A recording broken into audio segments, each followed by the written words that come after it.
বাড়ির ভেতরটা নিকষ কালো অন্ধকারে ডুবেছিল। একটা মোমবাতি জ্বালিয়ে তিমির দালানে দাঁড়াতেই তার মনে হলো যে দিদির ধুলোবালি পড়া ছবিটা যেন নড়ছে, কুহুর চোখের মণি দুটো যেন নড়ছে। 10 বছর আগে এই গ্রামেই কুহু নিখোঁজ হয়ে গিয়েছিল নিশি ডাক শুনে।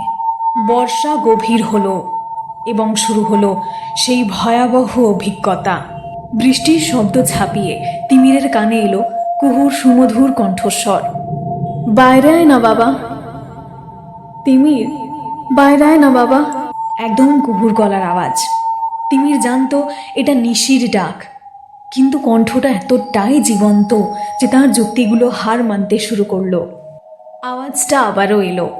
খুব ঠান্ডা লাগছে, আমি ভিজে যাচ্ছি তিমির, বাইরে আয় না বাবা একবার। আরো কাতর। তিমির জানতো যে একবার সাড়া দিলেই সব শেষ হয়ে যাবে, কিন্তু কুহুর সেই আর্তনাদ তার বুকের ভেতরটা দুমড়ে দিচ্ছিল।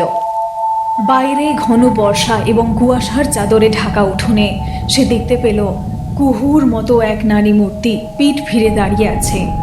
সে হাত বাড়িয়ে তিমিরকে ডাকছে, আঙুলগুলো অস্বাভাবিক ফ্যাকাশে এবং লম্বা। তিমির সেই ছায়ামূর্তির দিকে এগোতে লাগলো। সে জানতো সে ভুল করছে, কিন্তু সে তার নিয়ন্ত্রণে ছিল না। তিমির সেই মূর্তিটিকে ছুঁতে চাইল। হঠাৎই মূর্তিটা ঘুরে দাঁড়ালো। তিমিরের রক্ত হিম হয়ে গেল।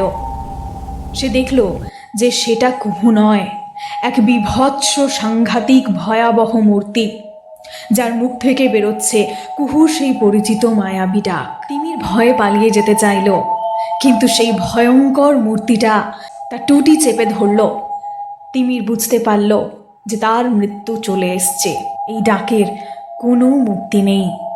এখন সে এই অন্ধকারের এক অংশ হতে চলেছে, যা থেকে কেউ কোনোদিন ফেরেনি। পরদিন সকালে বাড়ির দরজা হাট করে খোলা এবং মাটিতে পড়ে আছে কুহুর পাশে তিমিরের একটা ছবি।